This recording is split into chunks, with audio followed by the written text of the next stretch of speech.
যেহেতু আমার চৌকিদার আছে যদি কোনো সমস্যা তার ধরো বাড়ি খাইব আসলে এইবারে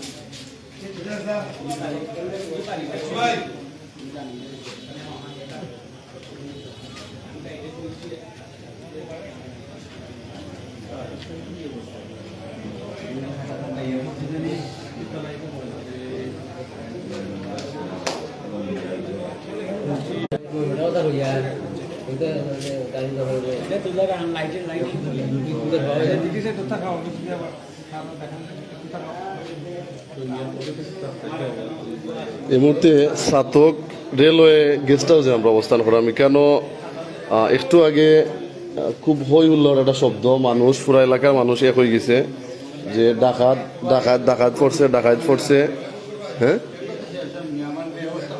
যে ডাকাত সন্দেহে মানুষ চিল্লাচিল্লি করে দৌড়ে, মানে এরপরে ফাইনালি এলাকাবাসী মিল্লা এখানে একজন দৌড়ছে, বাকি 3 জন বাইকে গেছেন গে।